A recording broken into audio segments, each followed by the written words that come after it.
Hello, everyone, and welcome to the show. The next episode of Conflicted is currently in production, but if you're looking to get your history fix in the meantime, I've got just the thing.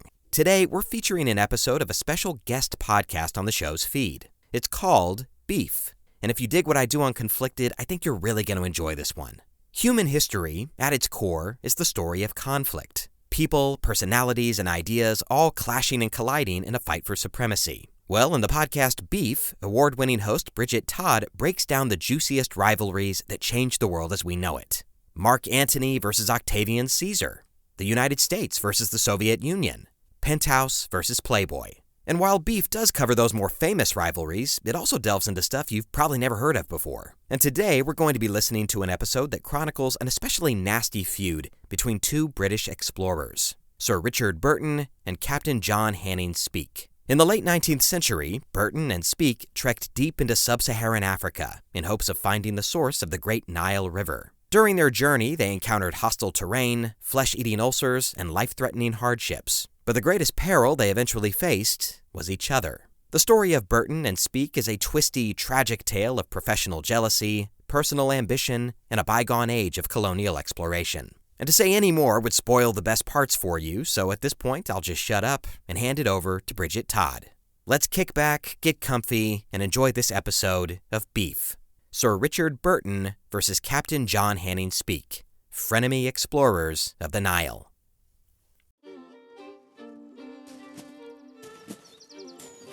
Captain John Hanning Speke must have had 1,000 things on his mind as he strolled through the fields of his uncle's estate in southwestern England on a mild late summer afternoon in 1864. Or at least his mind was hopelessly ensnared by the one terrible thing he knew he could not escape.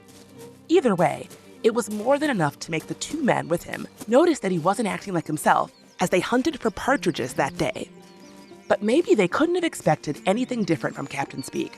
The next 24 hours were shaping up to likely be the most important in his entire life. Only Speke would not live to see them.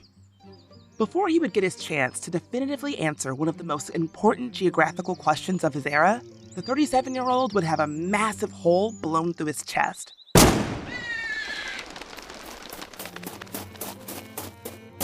His cousin, one of the men hunting with him, would later report that he last saw Speke clumsily climbing a low stone wall with his weapon in hand.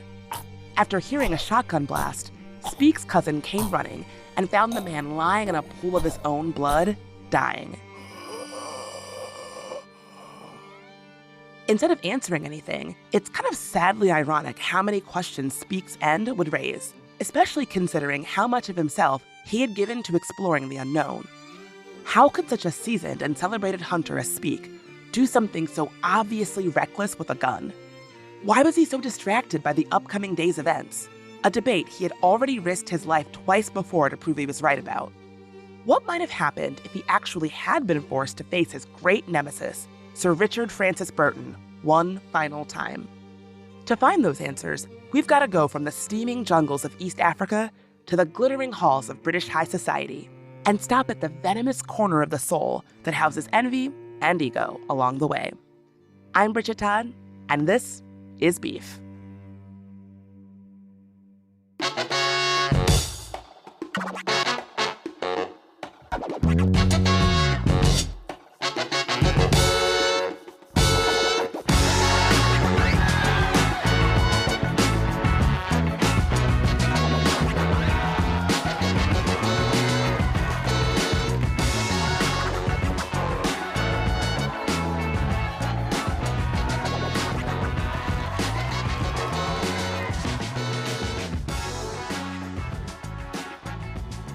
There's no telling the story of John Speke without telling the story of Richard Burton, a fact that no doubt would have both men spinning in their graves like the Tasmanian devil.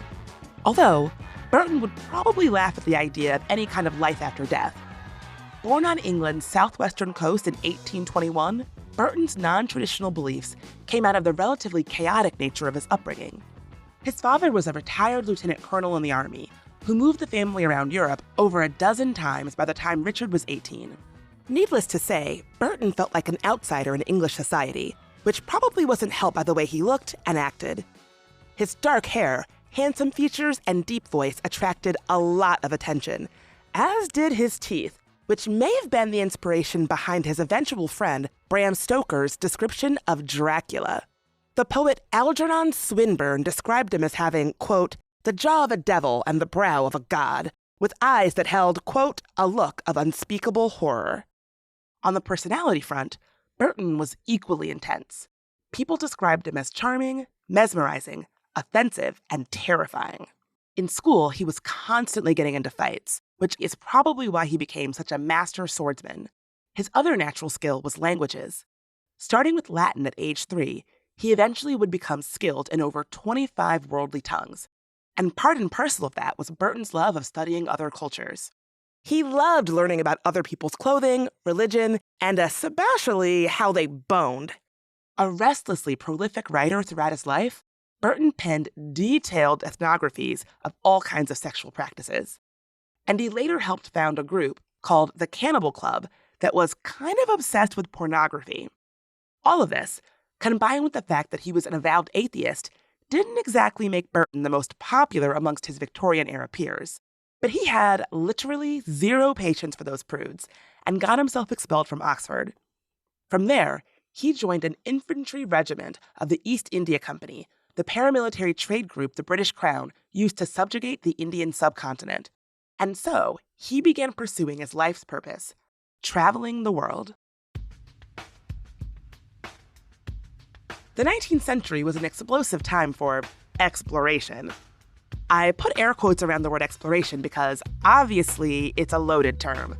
Most of the people doing the exploring were wealthy European men.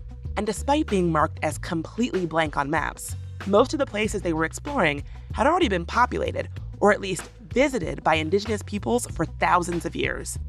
In fact, many of the expeditions aiming to verify facts and dispel myths learned from ancient Greek and Roman records were either guided or aided by native populations. Their first-hand knowledge was rarely taken seriously until verified by a European, and these locals often went unrecognized and sometimes never even paid for the hard work and sacrifices they made for these discoveries. Felipe Fernandez Armesto notes that the 19th century was also unique in terms of the scale to which it upped the exploration game that had been underway for some time. He's a professor of ancient, early modern, medieval, and modern history at the University of Notre Dame, and the author of dozens of books on history, including the Oxford History of the World and Pathfinders, a global history of exploration.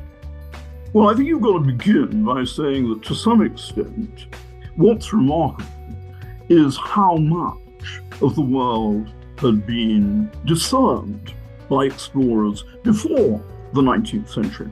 Because until the 19th century, people were working with very rudimentary technology. You know, when Columbus was sailing, he steered literally by sticking a pole in the sea. Until the very late 18th century, people had no reliable means of finding longitude. Map making was a very sort of rough and ready business. If you look at the work of someone like James Cook, who was a brilliant cartographer working in the 1760s and 1770s, if you look at the work of those guys, what is remarkable is how little we've added since. You know, if you go up in a satellite and look at the world from space, you see pretty much, you know, what you see on late 18th century maps of the world. So I think that's the first thing to say, that the 19th century guys did a lot of stuff that nobody had done before. In a way, all the fundamentals were already kind of in place. A sort of framework for understanding the world was already there. But I think the reason why you get a multiplication of expeditions in the 19th century is, well, there are really three reasons. The first is technological. You know, for example, you've got really fundamental technologies being developed, like industrial production of quinine.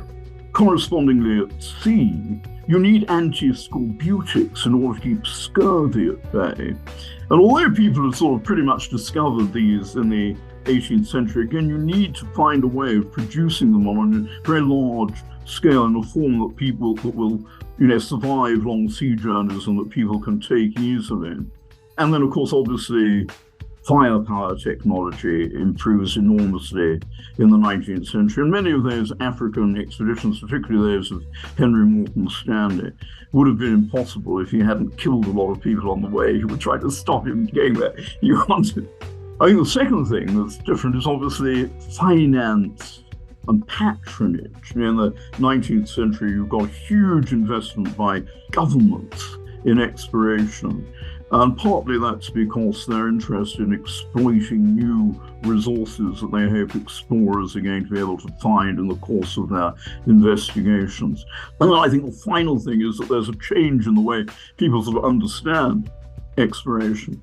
The explorer is a sort of romantic figure, an adventurer, a large-scale sort of stuntman. I think that's possible in the 19th century, because I think the cultural, ideological environment has changed in order to favor the exaltation of these characters into heroic guys who are the subjects of sort of children's textbooks and stories and so forth, in a way that hadn't really been possible before. And that's why the 19th century is so fertile in some of these expeditions, many of which seem mad to us in retrospect, but which certainly made life more interesting for people who were sitting comfortably back home reading about them.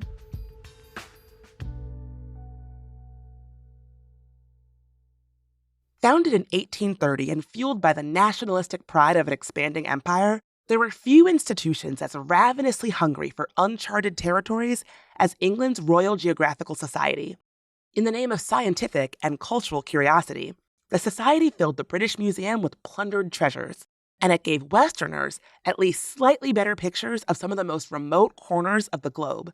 Still active today, it also counted intellectuals like Charles Darwin and famed explorers like David Livingstone among its members. So in spite of, or maybe because of, his iconoclastic nature, Burton was exactly the type of man the society wanted and needed to bring it fame and prestige. As much as he distrusted religion, he had a deep academic interest in acts of faith and customs of belief. And so, in 1853, while on leave from the East India Company, Burton hatched a plan. He would go undercover as an Indian doctor and be the first Englishman to enter Mecca during the holy pilgrimage of the Hajj. And the Royal Geographical Society agreed to fund the adventure. Though he was nearly killed for it, Burton was not the first white guy to enter Mecca. But the book he wrote about his exploits, a personal narrative of the pilgrimage to Al-Medina and Mecca, was wildly popular. Thus, he was in the perfect position a year later when the society began planning its next big escapade, which he craved to join more than anything. Europeans had become fairly obsessed with Egyptian history at this point, after the discovery of the Rosetta Stone in 1799. The writing in 3 languages on this historic tablet eventually helped translate ancient Egypt's mysterious hieroglyphics. And so, by Burton's time, interest in the entire region was at a full-blown fever pitch. This included the Nile River, the longest river in the world. It spans over 1 million square miles, and people have been curious about where it starts for a very long time. Everybody from ancient Greek historian Herodotus to Alexander the Great speculated on its source. The river actually splits in 2, though, into what people call the White Nile and the Blue Nile, outside the capital of Sudan. The discovery of the source of the Blue Nile actually led to a minor reputational beef between a Scottish explorer and a Spanish Jesuit. In 1770, the Scotsman refused to accept any proof that the Spaniard had actually beaten him by about 150 years. But by 1854, the origin of the White Nile was still a mystery. Marching upriver north to south had proven nearly impossible, thanks to a huge, impenetrable swamp in modern-day South Sudan.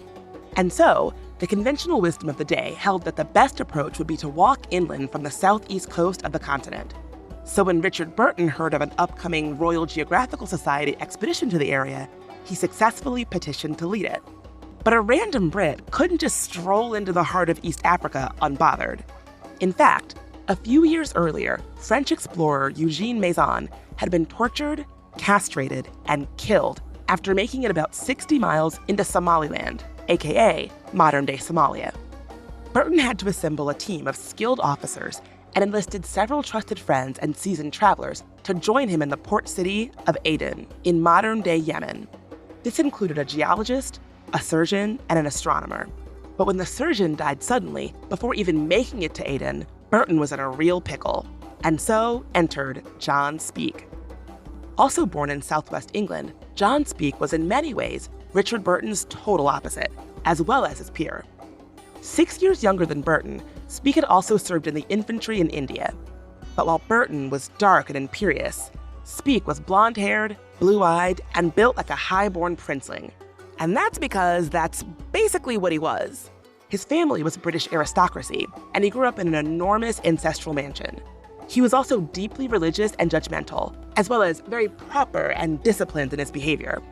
Burton, on the other hand, was known to make up horrendous stories about himself just to shock people in conversation. Speke was not without his own quirks, though. As I said before, he was really into hunting, like really, really into it. Like, so into it that he even preferred to kill pregnant animals so he could either study or eat their unborn fetuses. Burton also described him as having a, quote, highly nervous temperament. But where they were undeniably similar was their iron will and refusal to give in. Speke wasn't as soft as he may have looked, far from it. Extremely athletic and physically fit from his many hunting trips, Speke could hike longer, sleep less, and put up with worse conditions than most of your average foppish gentleman. And he had little concern for anyone who couldn't push themselves to the same limits. Both men also openly discussed their struggles with depression and feared a life of monotony, stuck in one place forever, more than death.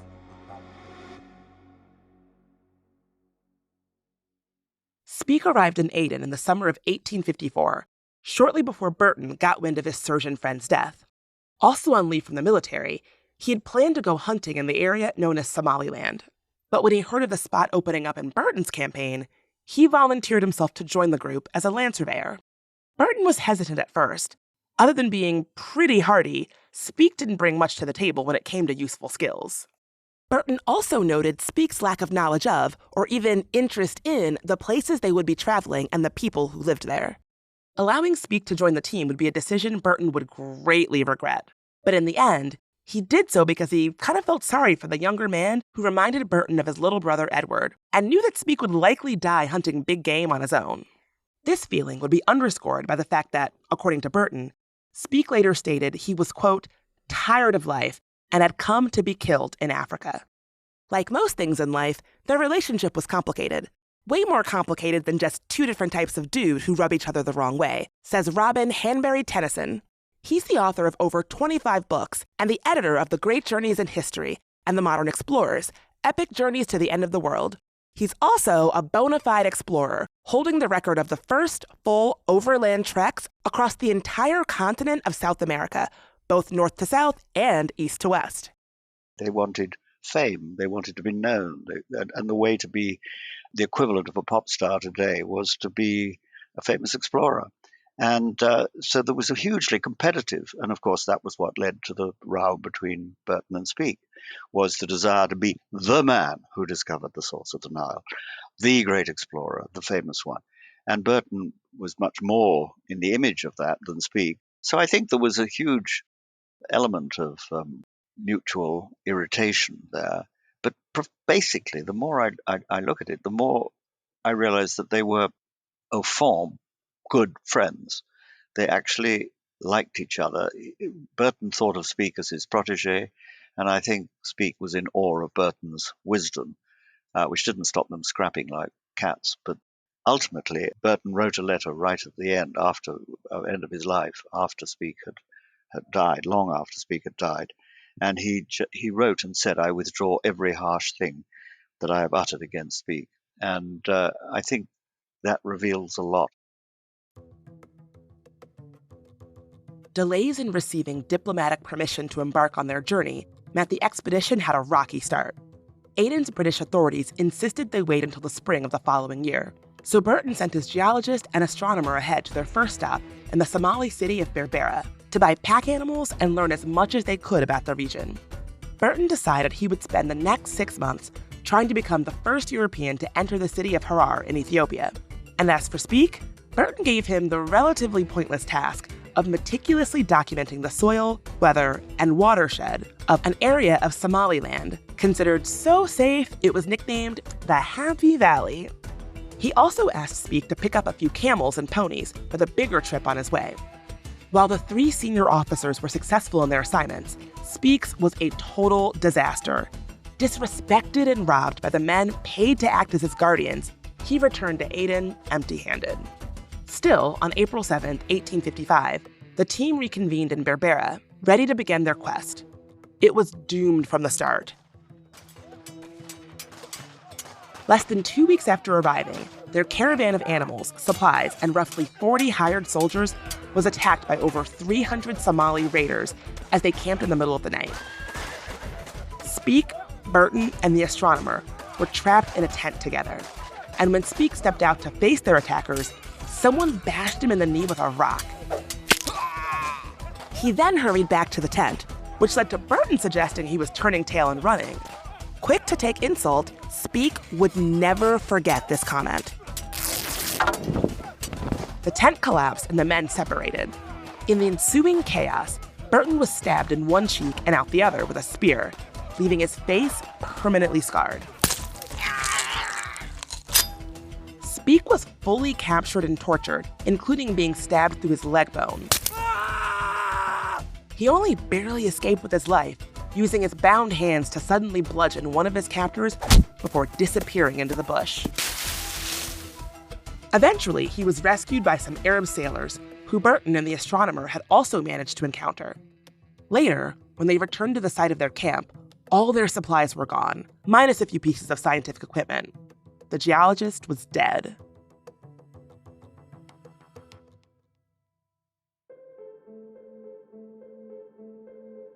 Defeated but undaunted, Burton and Speke returned to England. Their adventure may have misfired, but there was another avenue to glory for them to pursue not long after they got home: fighting Russia in the Crimean War. Despite their injuries, both men were eventually able to take off and join the action. But even though they had faced humiliation in the press for their initial efforts, they never gave up the hope of finding the source of the White Nile. Burton actually published a book about their first excursion called First Footsteps in East Africa. And by doing so, he further offended his young colleagues' delicate sensibilities. Expeditions like theirs were fact-finding missions, generally speaking. The men on them took copious notes so they could later share what they had found with the public back home. And according to Burton, it was a pretty common practice for the commanders of these missions to lay claim to every piece of information that was gathered. This claim did little to calm Speke, who was understandably kind of pissed when Burton gave away all the zoological specimens he had gathered in the Happy Valley. Speke was even angrier when Burton used his subordinates' notes to help write his book, and published Speke's own diary after editing it heavily. Most impertinent of all was the fact that Burton added some notes to the diary that basically said how much Speke sucked as an explorer. According to Speke, quote, "Nothing vexes the mind so much as the feeling of oneself injured in a way that cannot be prevented or avenged." Speke was a man who could quietly hold a grudge, though. Burton even noted he was very good at appearing humble and self-deprecating, while actually being extremely proud and vain. He ever held not only that he had done his best on all occasions, but also that no man living could do better, Burton once wrote. But grievances aside, Burton was actually the first person Speke visited upon returning from the war in 1856. A few years earlier, a group of German missionaries had produced a reasonably reliable map of the region featuring large lakes that could possibly be the White Nile's headwaters, and its recent arrival at the Royal Geographical Society threw everyone into a tizzy. The society began planning what would be dubbed the East Africa Expedition, and again saw Burton as the man to lead it. Track record be damned. Despite whatever misgivings Burton may have had about the man, when it came time to choose a second in command, he chose Speke. They had forged a bond of shared physical and psychological trauma, in addition to the considerable financial losses they both suffered from their first failed outing. And Burton actually respected how much Speke could endure. Speke then agreed to be the number 2, possibly as a way to prove he was the better man.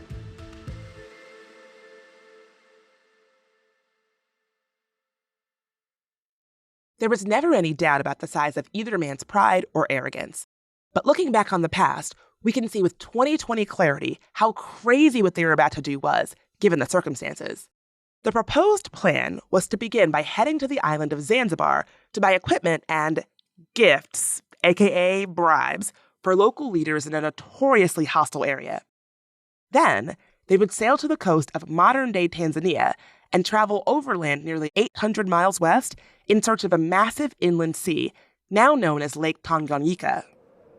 Crossing deserts, high mountains, dense jungles, and waist-deep swamps, all filled with disease and deadly animals, Burton believed they would prove this lake was the Nile's source. If you aren't picking up on any of the red flags yet, you might just have the same outlook as Speke and Burton, valuing death in pursuit of some great achievement over a life of little renown. Burton once wrote, "Of the gladdest moments in human life, methinks is the departure upon a distant journey into unknown lands." The less poetic among you will likely be horrified by the level of wanton disregard for health and well-being in service of claiming something that was never really up for grabs that is about to be displayed. Well, of course, the patronage of heroism, even if it results in the hero's death, is nonetheless something on which people, will still congratulate themselves. And, it's a big source of self-congratulation in the 19th century, loss of life in the interests of some greater good, such as science or the empire, or knowledge, or illuminating mysteries bequeathed like Greek geography. All of those things seem to people to be well worth risking their lives for. And one of the extraordinary things about the history of exploration is the terrible sort of loss of life, the terrible turnover. And you keep pulling yourself up and saying, well, how could they face that? How could it make sense, for hundreds of men, scores of ships to be lost in the course of some chimerical pursuit, like finding the Northwest Passage or finding a short route across the Pacific Ocean? These things which are effectively impossible with the technology of the time and cost many hundreds of lives. And you think you've got to understand that life is cheap.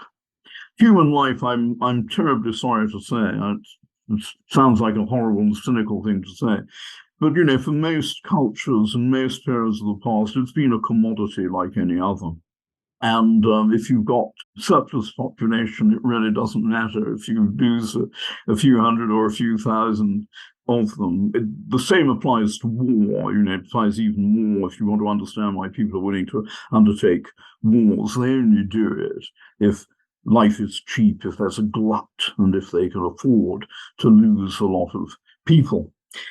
For the Royal Geographical Society itself, you also have to understand that these were guys sitting back in their armchairs in clubs in London and common rooms in Oxford and Cambridge and so on. And their interest in the subject really was literally academic. And they didn't have to endure the hardships. As long as there are other people who are willing to do so, and often for very modest material rewards, that obviously suited them fine.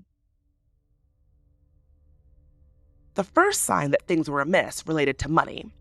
The Royal Geographical Society mainly funded its expeditions through donations from its members, with occasional support from the government. The total they were able to scrape together for the East Africa expedition was about 1,000 British pounds. The actual needs of the mission were about 5 times that much. Then, when they arrived in Zanzibar in early 1857, they learned they would have to delay the start of their trip due to the torrential downpours of the coming 6-month-long rainy season. During that period, both Speke and Burton got severely sick with what was probably typhoid fever. When it came to hiring porters, they were only able to find 36 who were willing to join them. Originally, the plans called for 170. Since they were so short-handed, they would have to leave behind hundreds of dollars in supplies, as well as the boat that would have been extremely useful once they got to the lake. Still, the long march began on June 27, 1857. The weather fluctuated between searing heat and powerful rainstorms. The humidity destroyed papers, gunpowder, and scientific instruments. The pack animals were disobedient, and men started deserting pretty quickly. Plus, Burton and Speke got so sick with malaria, they barely had the strength to make the journey. Burton even had to be carried for much of it, though in between bouts of delirious fevers, He filled notebook after notebook with his observations. He was never too tired to write. The caravan trudged on at a very slow pace, with Burton getting sicker and sicker. He would spend the better part of a year almost completely paralyzed, which was likely the only reason he ever would have allowed Speke to assume command. But Speke wasn't doing too hot himself. Inflammation in his eyes wrecked his vision. 8 months after their departure, Speke managed to bring them to the village of Ujiji on the eastern shores of Lake Tanganyika. And because of his illness, he wasn't even able to enjoy the view of its breathtaking waters.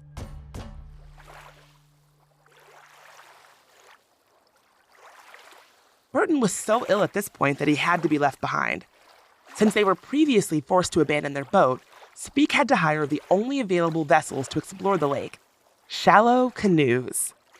These were not ideal for long distances, and he needed to travel around as much of the 12,700 square miles of water that he could to find where the White Nile poured out. Also, like I said, these were shallow canoes, which don't provide a ton of protection from storms or the armies of crocodiles that live in the lake. Needless to say, the next month was a nightmare for Speke as he tried and failed to locate an outgoing river. And as if things weren't bad enough, a beetle crawled into his ear and died. He tried to remove it with a knife and was permanently deafened in that ear. When Speke returned in failure, Burton couldn't help kicking the man while he was down by stating, quote, he had done literally nothing. These two men had shared some tender moments while laying in their shared tent at night, wondering if they'd ever make it home, let alone reach their goal. But they had been pushed to their absolute limit, where no love for any other person but yourself lives. I think when you get two people equally leading an expedition, you're likely to get that situation. I've seen it many times. My rule of thumb of an expedition was that the leader really fulfills two roles. They get the glory, yes, for doing it, but they also take the blame. And the leader has to be the vehicle through which people get rid of their bile and their ire and their irritation, which happens on expeditions because you're testing yourself to the limit, and you do get very angry. I mean, one of my great friends and heroes is the polar explorer Ranulph Fiennes, who is the first man to have walked across the Antarctic with a great friend he had, who he fought with all the time. And he's very funny in his lectures, telling about how they absolutely detested each other, hated it by the end of it, and wished they would die. And yet they backed each other up and came through and are now great friends again. Eventually, they made their way to the northernmost trade outpost on Lake Tanganyika and confirmed that no outgoing rivers existed. And by June 1858, it was time to go home. But as they got ready to leave, Speke caught wind of another possible origin point. To the northeast, on the borders of modern-day Tanzania, Uganda, and Kenya, was another lake, roughly twice as big as the first one they visited. And rumor had it a large, powerful river came pouring out of its northern reaches. As they made their way back to Zanzibar, Speke convinced Burton to let him peel off with a small group of men to go investigate. It took him about a month to reach the body of water, but at least this time, his eyesight had healed enough for him to actually see it. Maybe that's why, without taking more than a few days for exploration and never fully confirming it, Speke declared these the Nile's headwaters. Even though the lake was already known as Nyanza, he would dub it Lake Victoria. Burton was not impressed, though, and upset Speke deeply when he immediately suggested that Speke might be wrong. The certainty of his truth must have burned hot in Speke. During the return trip, he once again got sick and very nearly died. And in one of his most intense fevers, he confessed every single one of his petty grievances to Burton, many of which Burton was completely unaware of. Speke apparently had no memory of this, though, and the two men felt somewhat connected again by their experience as they made it back to Zanzibar in March of 1859. It wasn't until Speke left for home ahead of Burton that the claws came out. No matter what their tolerance for pain or indignity, there's only so much shit a subordinate can take from their superior before they eventually reach their breaking point. And Speke had had enough. His conversations and correspondence became full of criticisms of his commanding officer, including implications of weakness and ineptitude. I am sure everybody at Zanzibar knows it, that I was the leader and Burton the second of the expedition," he once wrote.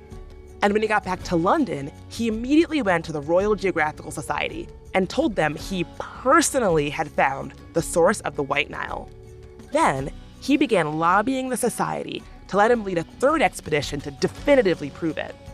The thing is, while Speke was scheming to steal the spotlight, Burton was doing the opposite. The more mature and self-confident of the two, he had no problems praising Speke's strength and energy. He even suggested they could have still been friends. That is, until Burton returned to England a few weeks after Speke.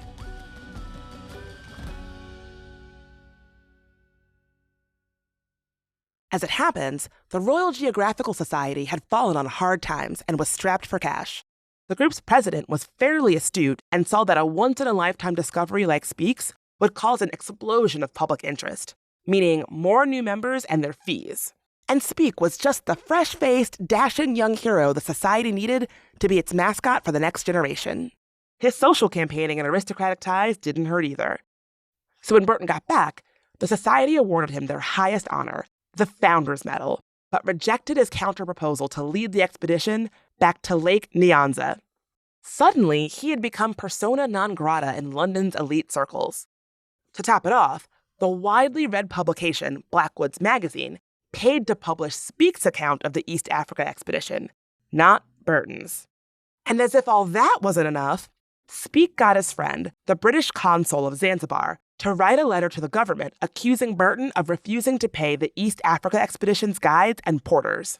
Knowing full well the expedition simply ran out of money, the consul was more than happy to write the letter. He was a linguist who Burton had professionally humiliated years earlier. As a result, the government was furious that Burton had risked the reputation of its future endeavors with people in that region. To me, what really made them hate each other wasn't how different they were, it's how similar they were. Because that's the basis of the rivalry. If you're really different from somebody else, it's quite difficult to hate them, certainly, if you really know and understand how different you are. But if you've got a lot of overlap, that's where the rivalry arises. And obviously, because they both had the spirit of adventure, these heroic ambitions, these fantasies about themselves, which were very much shared between them, I think that's what brought them into conflict. If you want to make a good story of something, you've got to introduce dramatic interest. You've got to introduce conflict, So I think if they had just been, real sort of palsy-walsy and the whole thing had been a complete love-in, it still would have been to their advantage to manufacture a story of tremendous, rivalry and mutual loathing.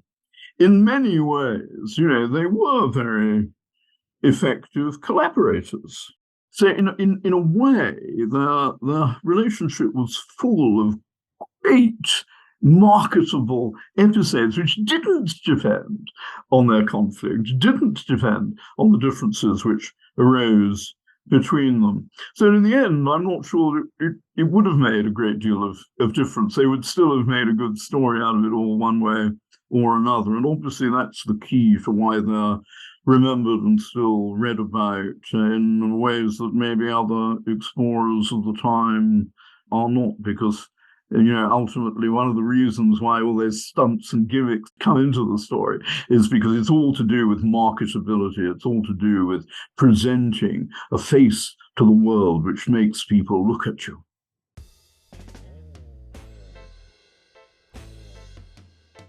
Speke felt a little guilty and wrote Burton a letter attempting to smooth things over before he left. But Burton was having none of it. It was probably best for Burton that he didn't return to Africa in the end, though.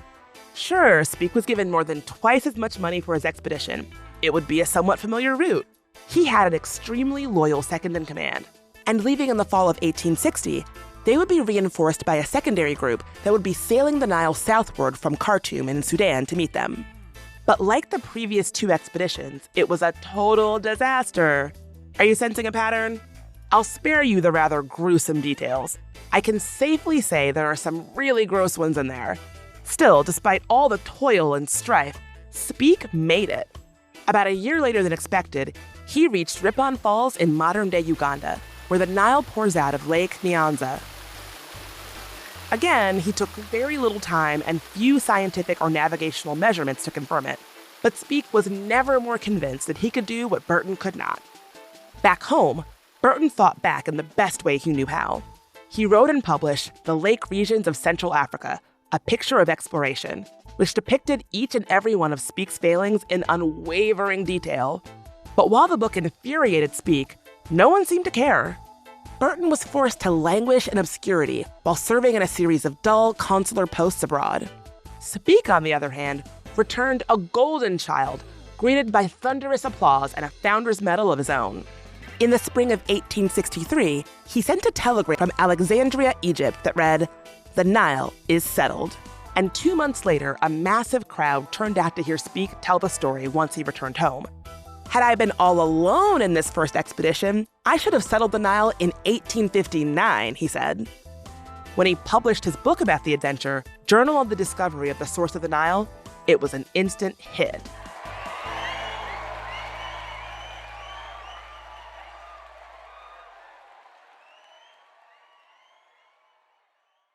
So how does this all come full circle? How does the radiant glow of the ascendant Speke get snuffed out by a gunshot that could just as easily be self-inflicted as accidental?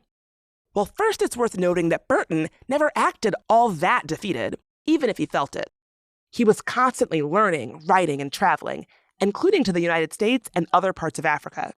He would never concede that Speke was right.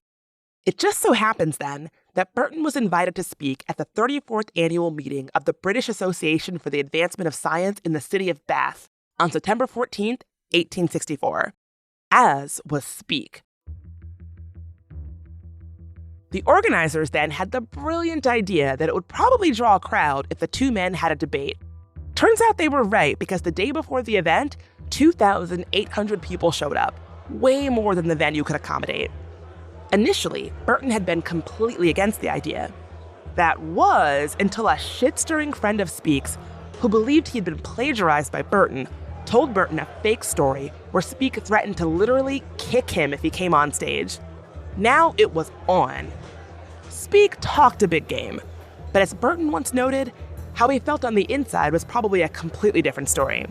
You see, among Burton's many talents was an incredible ability for public speaking, especially debate. And therein lies probably the ultimate difference between the two men. As a public speaker, Speke royally stunk. But not just with public speaking, Speke was a terrible writer as well. The publishers of his book had to hire a ghostwriter to fix all the factual errors and sloppy prose in Speke's original draft. And the final version was still immediately criticized because the maps he proudly drew during the second and third expeditions were laughably bad. Even Speke's friends noted that it focused too much on the minor disputes he had with other members of his own expedition. It was like Speke was completely incapable of articulating either the narrative drama or pertinent details even remotely close to the way Burton could. And so, when Burton walked into the debate hall the day before their fateful showdown, a nervous and sad-looking Speke jumped up and shouted, "Oh, I cannot stand this any longer." As he stormed out, he was asked if he was coming back. He responded, "I hope not." And so he went off to supposedly clear his head with some partridge hunting.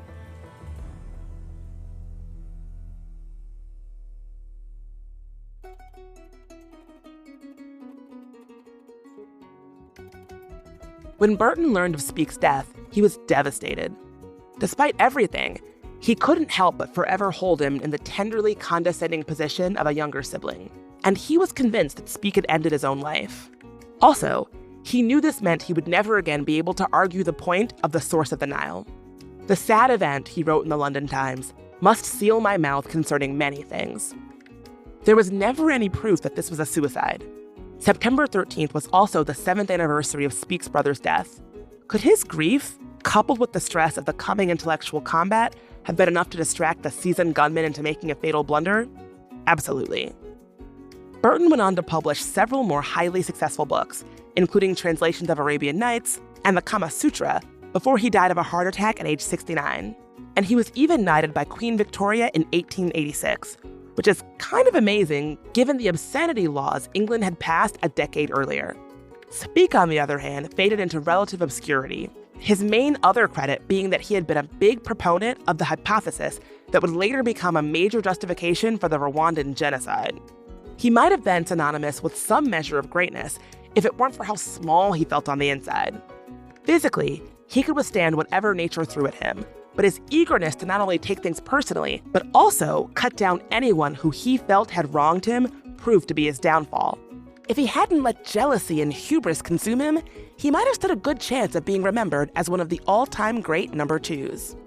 Although, Burton could have also been more nurturing and conscientious of his young companion's need to feel important.